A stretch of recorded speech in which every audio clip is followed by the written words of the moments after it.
ऐसे ही इस मंदिर की कहानी है। शायद भारत में पहली बार ऐसा हुआ हो।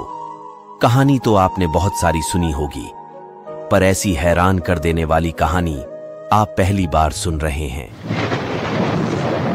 हम इस मंदिर का चमत्कार लाखों लोगों को हैरान कर डाला। कहां जाता है इस मंदिर में? पहले माता निवास करती थी और वह मंदिर आज भी स्थित है।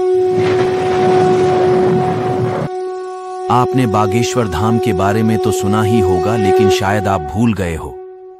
धीरेन्द्र कृष्ण शास्त्री यदि अपने हनुमान जी को छोड़ देते तो वह आज यहां पर नहीं होते। भगवान आपकी जब तक नहीं सुनता, जब तक आपकी परीक्षा ना ले।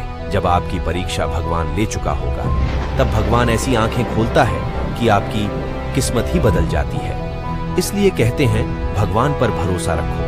भगवान जो भी करता है सब अच्छे के लिए ही करता है। ऐसे ही इस मंदिर की कहानी है।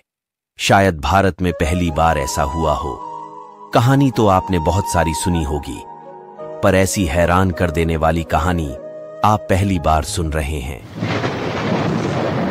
हमें तो इस मंदिर के बारे में जैसे ही पता चला तो हमने सोचा यदि चमत्कार का पता लगाना है तो मंदिर में तो जाना ही पड़ेगा। तो हम मंदिर की ओर निकल पड़े। नमो नमो दुर्गे सुख करणी, नमो नमो दुर्गे दुहक हरणी। निरंकार है ज्योति तुम्हारी, तिहू लोक फैली उजियारी ज्योति। वहां पहुंचने के बाद हमें तो वह मंदिर ही नहीं दिखाई दिया। फिर हमारी नजर उसे पहाड़ पर पड़ी जहां मंदिर की चोटी पर एक मंदिर चमकदार दिखाई दे रहा था। हमारे तो होश ही उड़ गए। अब हमने सोचा मंदिर तो ऊंचाई पर है, यदि सच्चाई का पता लगाना है तो मंदिर में तो जाना ही पड़ेगा, चाहे वह मंदिर 1000 सीढ़ियों से ऊपर की क्यों ही ना हो। फिर क्या हम मंदिर की ओर बढ़ चले? सबसे पहले हमें तो सीढ़ियां मिली। सीढ़ियां चढ़ना के बाद तुरंत हमें एक मंदिर दिखाई दिया। हमें लगा यही मंदिर है, तो हम इस मंदिर के अंदर जा पहुंचे।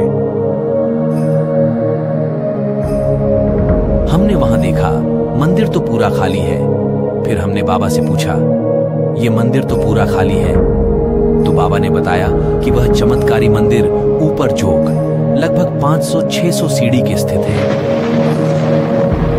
फिर क्या हमने सीढ़ियां चढ़ना शुरू कर दिया? मंदिर तो बहुत दूर है और दोपहर की धूप से हम परेशान हैं। आखिर करें तो क्या करें? एक तरफ चमत्कार देखना है और दूसरी आकाश की तेज धूप।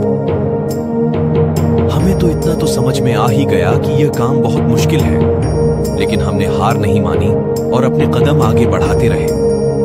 आखिर अंत में हम वहां पहुंच ही गए जहां हमें पहुंचना था।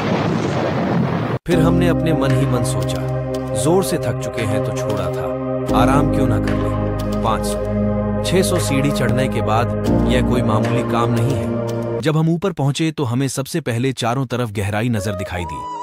हमने सोचा बहुत समय लग गया है, हमें अब थोड़ा जल्दी जल्दी करना चाहिए, इसलिए हम मंदिर के अंदर ही चले गए। सबसे पहले हमने मंदिर के गेट को खोला। जैसे हमने मंदिर के गेट को खोला वैसे ही बादल गरजने लगे। समझ नहीं आ रहा था क्या हो रहा है। हमने दरवाजा तो खोल लिया, बस अब बारी आती है। आखिर जो लोग बता रहे हैं वह चमत्कार क्या है? कहीं लोगों ने कहावत तो नहीं बना रखी है?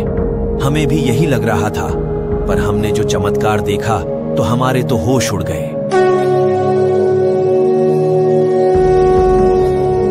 कहां जाता है जिसने यह चमत्कार देखा, वह किसी को बताया नहीं जाता। इतना तो हम भी मनन लेते हैं कि चमत्कार तो सत्य है, परंतु हम आपको यकीन कैसे दिलाएंगे कि चमत्कार साथ है। अब मैं आपसे ज्यादा तो कुछ नहीं कहूंगा, बस कमेंट में जय माता दी, जय बागेश्वर धाम सरकार जरूर लिखें, ताकि आपको कभी भी दुखों का सामना ना करना पड़े और आपका प्यार हमारे लिए बना रहे। तो बागेश्वर धाम जय माता दी, जय बालाजी महाराज।